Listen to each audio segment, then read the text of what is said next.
Good morning students. आज fifth chapter start करने का मन कर रहा है। ऐसा मन इसलिए कर रहा है, पहले तो प्लान किया था मैंने कि मैं सेकेंड चैप्टर कराऊँ। सेकेंड चैप्टर में बहुत सारा कंसेप्ट फर्स्ट चैप्टर से रिलेटेड है। तो जो ओवरऑल मैथ्स है उसको हम दो विंग में बांटते हैं, theoretical and calculative maths. Theoretical वो मैथ्स होता है जो आप कैलकुलेट करते हैं और आपको कोई मेथड बताया जाता है, प्रोसेस बताया जाता है और आप उससे क्वेश्चन को सॉल्व करते हैं और आंसर निकालते हैं और आप कहते हैं आपको टॉपिक समझ आ गया। बट उस कंसेप्ट को वैसे ही क्यों किया, ये जवाब हमें उस कंसेप्ट के थियोरेटिकल मैथ्स में मिलता है, उस थियोरेटिकल पार्ट में मिलता है। बहुत सारे ऐसे चैप्टर्स हैं, टॉपिक हैं जिसमें थियोरेटिकल मैथ्स को डिस्कस करने के लिए प्रॉपर इंटरेक्शन की ज़रूरत पड़ती है। अगर आप एक अपना क्लास याद करें जिसमें मैंने आपको मैट्रिसेस में टाइप ऑफ मैट्रिसेस पढ़ाया था, टाइप ऑफ मैट्रिसेस के अंदर बहुत हेल्दी डिस्कशन हुआ था क्लास के अंदर, जिसमें से आपने near by 16 to 20 theoretical questions आप सबने जनरेट किया और with in 5 to 6 minutes bye means of interaction आप सबने सॉल्व भी किया। अगर आपको याद हो, diagonal matrix, identity matrix, scalar matrix, इनके ऊपर 16 से 18 क्वेश्चन बनाए थे हमने और उसका जवाब भी पूरी क्लास में सबने बहुत अच्छे तरीके से, जिसने सही जवाब दिया उसको उसके पास भी रीज़न था, जिसने गलत दिया उसने अपना रीज़न दिया, उसको हमने करेक्शन किया। तो थियोरेटिकल मैथ्स के साथ एक कह सकते हैं कि एक कंडीशन है कि अगर वो हेल्दी डिस्कशन के साथ डिस्कस किया जाए तो उसका आउटपुट बहुत अच्छा आता है। और वही वो थियोरेटिकल मैथ्स है जिसको कंसेप्चुअल मैथ्स भी कहते हैं, जो एंट्रेंस एग्ज़ाम और ऑब्जेक्टिव्स के लिए बहुत ज़रूरी है, बहुत ज़रूरी है, जहाँ पर कैलकुलेशन करने की ज़रूरत नहीं पड़ती है। अगर आप उसके थीम कंसेप्ट को जानते हैं, क्रिस्टल क्लियर कंसेप्ट पर हैं, तो क्वेश्चन तो आप क्रैक कर सकते हैं। बट इस लॉकडाउन के सिचुएशन में हम मैक्सिमम सिलेबस को भी कवर करने की कोशिश कर रहे हैं। उन सिलेबस को मैं पहले कराने की कोशिश कर रहा हूँ जिसमें आपको थोड़ा सा इंटरटेनमेंट भी मिले, मज़ा भी आए, वो आपको बूस्टअप भी करे। यार मैंने आज 15 क्वेश्चन किए और 15 में से मेरे से तो 12 क्वेश्चन निकल आए, 13 निकल आए। कंसेप्चुअल पार्ट को पढ़ाने के लिए रियली क्लासरूम की ज़रूरत पड़ती है। ऐसा नहीं कि मैं बोर्ड पे लिख दूँ और आपको समझा दूँ हाँ इट्स ओके ना। क्रॉस क्वेश्चनिंग बहुत कंपल्सरी है, क्रॉस क्वेश्चनिंग रियली बहुत ज़्यादा ज़रूरी है। तो इन्हीं कारणों से मैंने फर्स्ट और सेकंड चैप्टर को थोड़ा स्किप किया है और फिफ्थ चैप्टर पे आया, क्योंकि फिफ्थ चैप्टर आपका कैलकुलस पार्ट का स्टार्टिंग आपने 11th क्लास के अंदर लिमिट्स एंड डेरिवेटिव पढ़ा था, जहाँ से कैलकुलस का आगाज़ हो चुका था। यहाँ पर भी जो हमारे पास 5.1 एक्सरसाइज है, फिफ्थ चैप्टर का नाम है हमारा कॉन्टिन्यूटी एंड डिफरेंशिएबिलिटी। जो 5.1 एक्सरसाइज है 5.1 ये डील करता है कॉन्टिन्यूटी पूरे टॉपिक। जितना सुनकर समझने की ज़रूरत है वो मैं आपको अभी डिलीवर करूंगा, बट 5.1 एक्सरसाइज में स्किप करूंगा और 5.2 से स्टार्टअप करेंगे। कुछ चीज़ें हैं जो थियोरेटिकल पार्ट को कॉन्स्टिट्यूट करती हैं, उसको छोड़ेंगे और इसी बहाने जब क्लासरूम में इसको डिस्कस करेंगे तो पूरा टॉपिक भी एक बार को रिवाइज हो जाएगा और जिनका रह गया है वो भी हो जाएगा और जिन्होंने उसके बाद का कैलकुलेटिव पार्ट कर लिया है उनको भी ये जवाब मिल जाएगा कि आखिर हमने ऐसा किया था तो किया क्यों। जो भी उनके कंसेप्ट और थ्योरी पे हम फोकस करेंगे तो वो क्लासरूम में एक बार हमें रिवाइज तो करना ही है, तो क्यों ना हम वहीं पे उसको डिस्कस करें और ऐसी चीज़ें जिससे हमारे कैलकुलेटिव मैथ्स को बहुत फ़र्क नहीं पड़ता है, हम उस पार्ट को कवर करते चलें तो हमारा शायद टाइम भी बहुत अच्छा यूटिलाइज होगा। तो मैंने उस सिस्टम से कुछ चीज़ों को बीच से स्किप करूँगा और उस स्किप की हुई चीज़ों को क्लासरूम में दोबारा कराऊँगा, जिससे जो आज करवा रहा हूँ वो भी रिवाइज होगा और जो छोड़ा है वो तो फ्रेश जाएगा आपके दिमाग में और तब आपको ये बात क्लियर भी होगी कि हाँ कंसेप्ट क्या था। जो मैंने कैलकुलेशन किया 7-8 एक्सरसाइज के सारे क्वेश्चंस निकाल लिए, बट ऐसा ही क्यों किया इसका जवाब भी आपको मिलेगा। तो इसी तरीके से हम सिलेबस को आगे कंटिन्यू करने के लिए हमने फिफ्थ चैप्टर को स्टार्ट कर रहे हैं, 5.1 को स्किप कर रहे हैं। 5.1 कॉन्टिन्यूटी को डिस्कस करता है पूरा। 11th क्लास के अंदर आपने जो लिमिट्स पढ़ा है, अब एक बार को ना लिंक में आते हैं, लिमिट्स, कॉन्टिन्यूटी एंड डिफरेंशिएबिलिटी। जो यूटिलिटी के लिए है उतना मैं आपको जरूर बताऊंगा। हमने लिमिट्स में ये देखा था कि एक फंक्शन जो भी हमारे पास, चाहे if it is exponential function, if it is logarithmic function, if it is an algebraic function, तो जिस भी तरह के फंक्शन हैं, फंक्शंस बहुत तरह के हैं, नियर बाई यू कैन से 40 to 45 टाइप्स ऑफ फंक्शन हैं जो रेगुलर यूटिलिटी में आ सकते हैं, और यू कैन से 35 ऐसे हैं जो रेगुलर यूटिलिटी में आते हैं, but rest of the special cases. तो इस तरह से हमने लिमिट्स में देखा था कि हम अगर एक फंक्शन की ओवरऑल लाइफ स्पैन को पढ़ें तो it's not so easy to discuss, जिसमें हम कहते थे कि if limit x tends to 2, it means हम उस फंक्शन का एक लिमिट दायरा पढ़ते थे जहाँ पर उसको डिस्कस किया जाता था, उसके नेचर के बारे में बात करते थे आप, और फिर उसके ऊपर हम प्रिडिक्शन करते थे और उसको कैलकुलेट करते थे एज जैसे आज अगर आप एग्जाम्पल लें कोरोना का, तो पूरे एरिया को एनालाइज करने के लिए कि जहाँ से कोरोना के केसेस मिल रहे हैं, जहाँ से इन्फेक्टेड लोग मिल रहे हैं, उसको पूरा का पूरा लॉक किया जाता है, उसको हॉटस्पॉट का टैग दिया गया आजकल। तो कहने का मतलब है उसको उतने ही एरिया को क्यों हॉटस्पॉट किया जा रहा है, क्योंकि उसका पूरे रेंज के बारे में पता है, it has infinite stretch to get infected. बहुत सारे लोगों को एक साथ इन्फेक्शन हो सकता है, बट जहाँ से इन्फेक्टेड केसेस मिल रहे हैं हम वहीं पर उसको स्टडी करते हैं, वहीं पर वैलिडेट करते हैं कि इसका नेचर यहाँ देखें कि अगर इसको लॉकडाउन कर देती है फैलेगा भी नहीं, इसके इन्फेक्शंस जो है वो लिमिटेड होगा और एक टाइम पीरियड बाद 7 days 14 days के बाद ये ख़त्म हो जाएगा। उसी तरीके से हमने लिमिट को किया, हमने लिमिट को किया था कि लिमिट अगर हम वहाँ पे लिखते थे कि x टेंड्स टू दिस, तो उस फंक्शन को, गिवन फंक्शन को उस रेंज में x टेंड्स टू 2 था या 3 था, उस रेंज में हम उस फंक्शन को स्टडी करते थे। तो लिमिट्स में हमने इस तरह से लिमिट्स सॉल्व करना सीखा। एग्जैक्टली क्या था कि लिमिट्स अपने कैलकुलस के सिलेबस का बहुत इनिशियल स्टेज था। कॉन्टिन्यूटी जो है वो उस इनिशियल स्टेज से थोड़ा मिडिवियल पीरियड में आता है, जिसमें वो ओवरऑल जितने फंक्शंस हैं, कॉन्टिन्यूटी एक तरह का यू कैन से चेकिंग पैरामीटर है, इसके कुछ अपने कंडीशंस हैं। उन कंडीशंस को अगर वो फंक्शन फुलफिल करता है, तभी जाकर वो नेक्स्ट स्टेज पर आता है, that is known as differentiable. It means if a function is continuous it will be also differentiable. तो इफ कॉन्टिन्यूअस, अगर इट मीन्स कॉन्टिन्यूटी उसको एक सर्टिफिकेट देता है, you are a continuous function, then you will be also a differentiable function। तो continuity क्या है, इसके अपने टेस्ट हैं, कुछ पैरामीटर्स हैं, जैसे इसमें हमें LHL निकालना होता है, लेफ्ट हैंड लिमिट, RHL निकालना होता है, right hand limit, and value at the function. These are 3 terms, you can say these are 3 parameters. इन तीनों की वैल्यूज हम कैलकुलेट करते हैं कॉन्टिन्यूअस फंक्शन के लिए, और अगर ये तीनों इक्वल है, अगर ये तीनों बराबर हैं, तभी हम कह सकते हैं एट दैट पॉइंट, जिस पॉइंट पे हमने ये चेक किया है कि इसकी LHL लेफ्ट हैंड लिमिट की वैल्यू क्या है, राइट हैंड लिमिट की वैल्यू क्या है, and value at the function, अगर ये तीनों इक्वल है then only we can say the given function is continuous. और अगर वो कॉन्टिन्यूअस होता है तभी वो डिफरेंशिएबल होता है, और डिफरेंशिएबिलिटी के लिए कॉन्टिन्यूटी का स्टेज हम चेक करते हैं। इट्स टोटली थ्योरेटिकल पोर्शन, इसके सॉल्यूशंस भी बहुत बड़े हैं, लिखने का पैटर्न भी आपको सिखाना है उसमें, और बहुत थ्योरम्स हैं, कॉरलरीज हैं, प्रॉपर्टीज़ हैं, जिनको डिस्कस किए बिना आगे चलना मैथ्स के साथ बेईमानी होगी, और मैथ्स के साथ अगर बेईमानी होगी तो अंडरस्टूड सी बात है, मुझे भी नुकसान होगा और आपको भी नुकसान होगा, तो ऐसा हम नहीं करेंगे। बट इसके बाद जो 5.2 ऑनवर्ड्स हैं कुछ exercises, they are calculative maths. उसके बारे में जितना ज़रूरी थ्योरेटिकल पार्ट है, जिसको यूँ कहा जा सकता है कि it's easy to understand, and जहाँ इंटरेक्शन की बहुत ही कम ज़रूरत है, उस चीज़ को मैं आज आपको डिस्क्राइब कर रहा हूँ, और फिर उसके बाद एक्सरसाइजेस पर कंसर्ट पे चलेंगे। It means we will deal with differentiability as a definition समझाने के लिए क्या है। Suppose f is a real function and c is a point in its domain.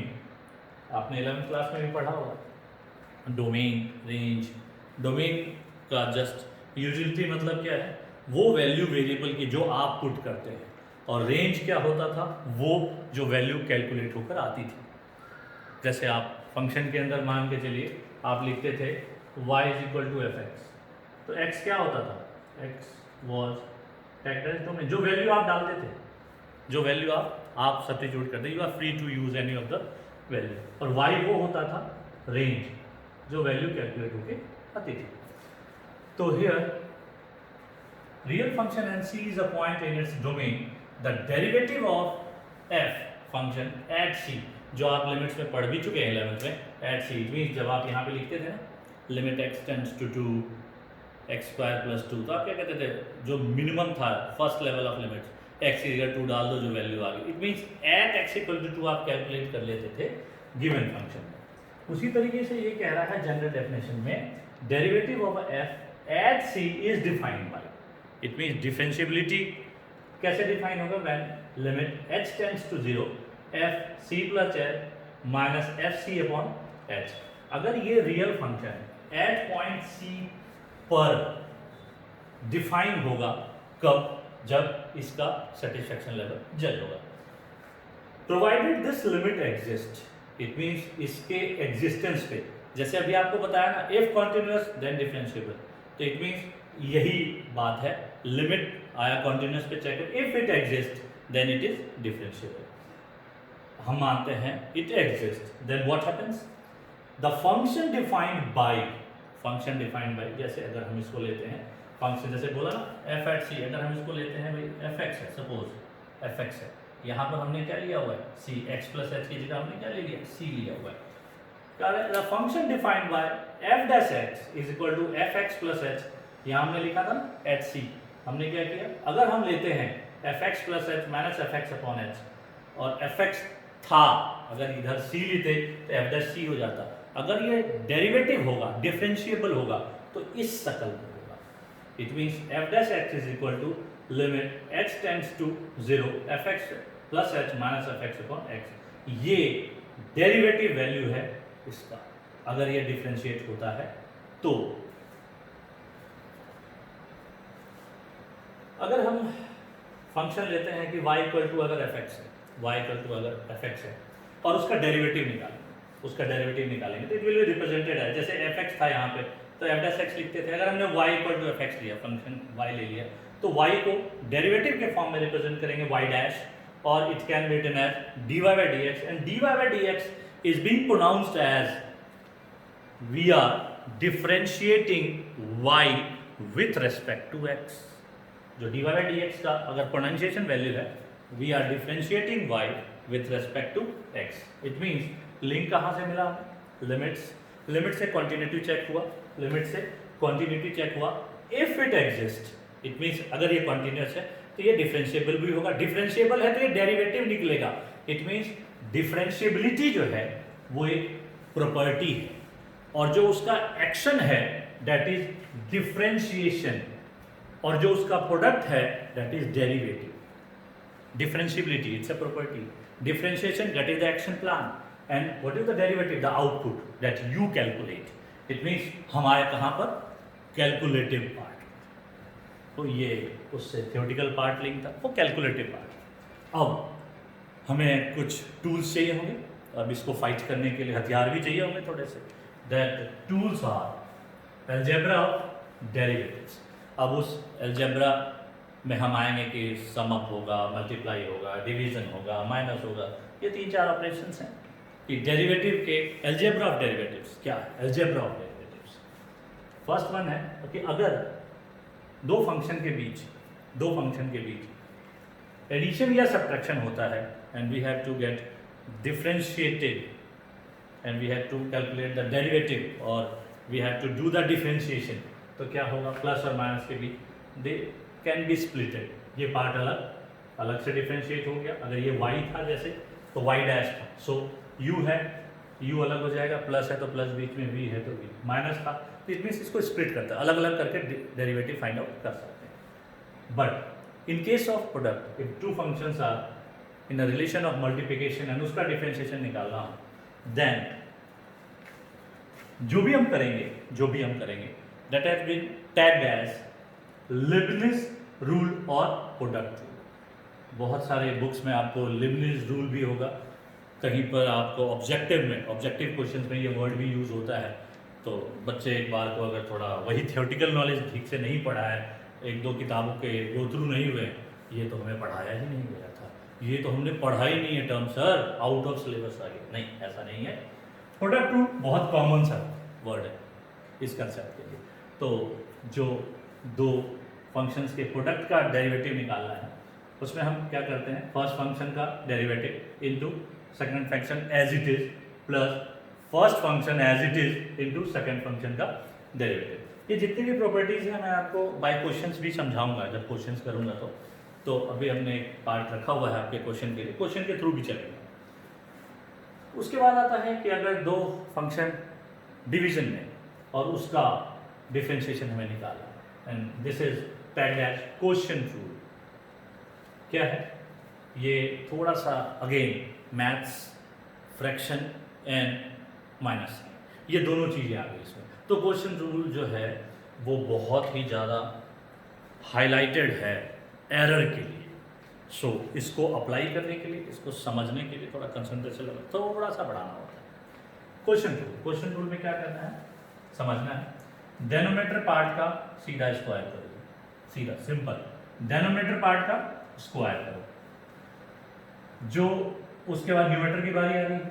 जो फर्स्ट फंक्शन है, फर्स्ट और सेकंड वर्ड थोड़ा गलत है, न्यूमरेटर है, जो न्यूमरेटर है उसको आप डिफरेंशिएट कीजिए, denominator as it is minus by default by formula, ये न्यूमरेटर और डेनोमिनेटर का डेरिवेटिव। नीचे डेनोमिनेटर का सीधा स्क्वायर कर दीजिए, कोई डिफरेंशिएशन नहीं है, जस्ट स्क्वायर। तो ये क्वोशिएंट रूल की तरह लागू होता है। एक बहुत ही डिफरेंशिएशन में और डेरिवेटिव निकालने में बहुत ही ज़बरदस्त रोल प्ले करता है chain rule. It's really very important, very very important. और चेन रूल एक बार में काबू नहीं आएगा। I will try my best कि आपको डिफरेंट टाइप ऑफ क्वेश्चन से अवगत कराऊं, जहां पर आप गलती आपसे करेंगे तो नहीं, हो सकती है, क्वेश्चंस के दौरान आपको बार बार बताऊंगा मैं, तो आप ट्राई करें। चेन रूल को इसलिए मैंने लिखा है बाय क्वेश्चन, अभी क्वेश्चन करेंगे तो मैं आपको बताऊंगा what is chain rule.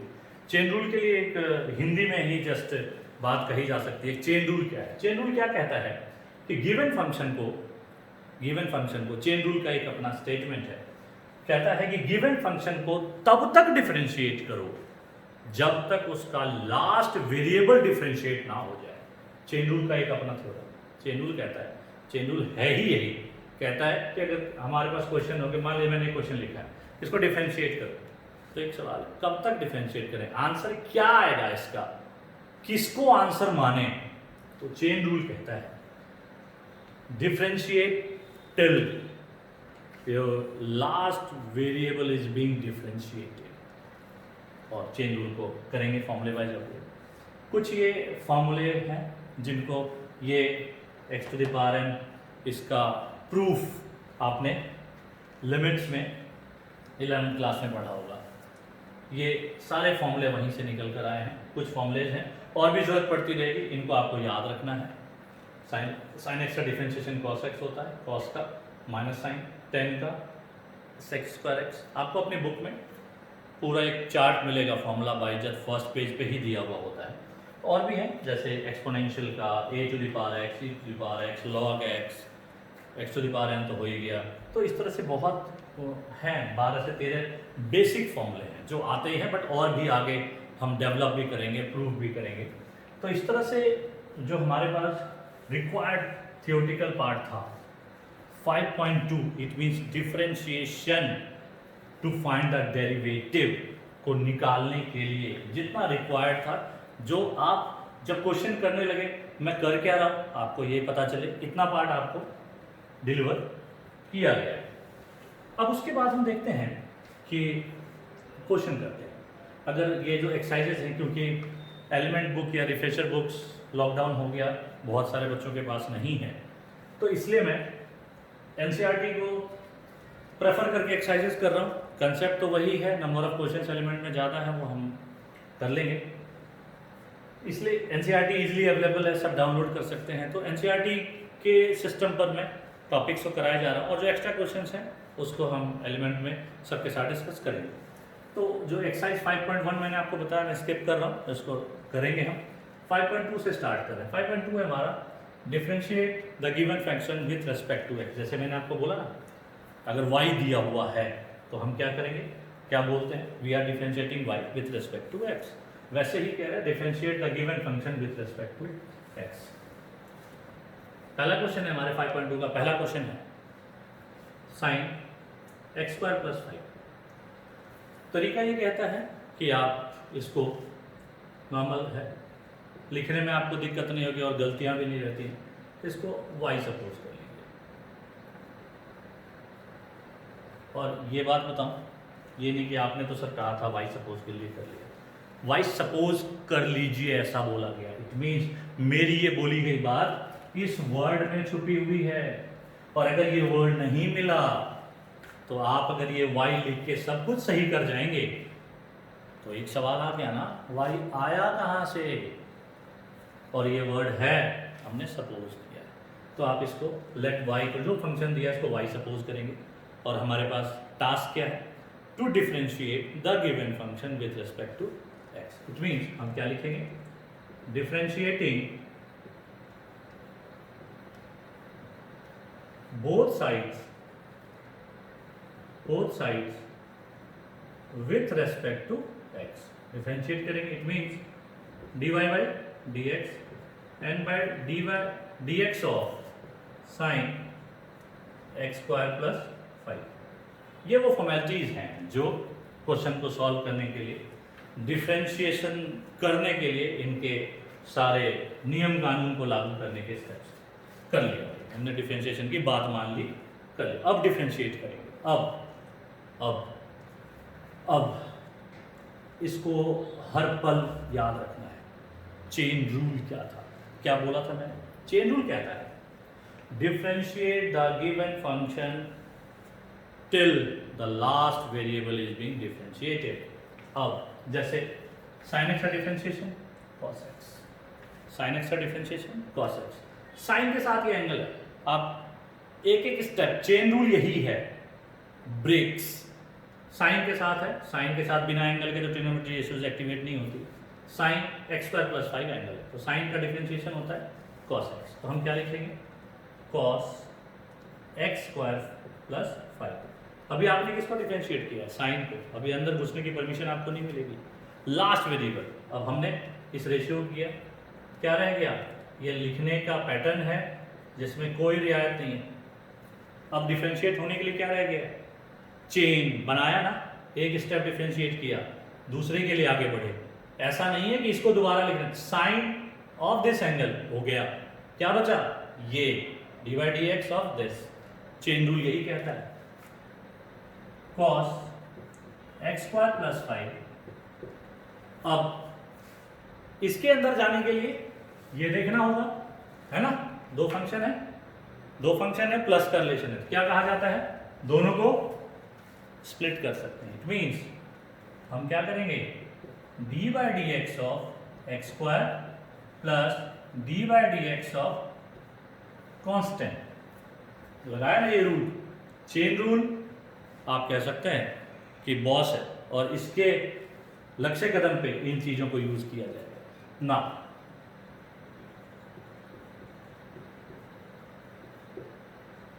X square, ये रहा फॉर्मूला, क्या होगा, एक्स स्क्वायर को डिफरेंशिएट करेंगे, एक्स स्क्वायर एन की जगह 2 है तो 2x to the power 2 minus 1। It means x square का डिफरेंशिएशन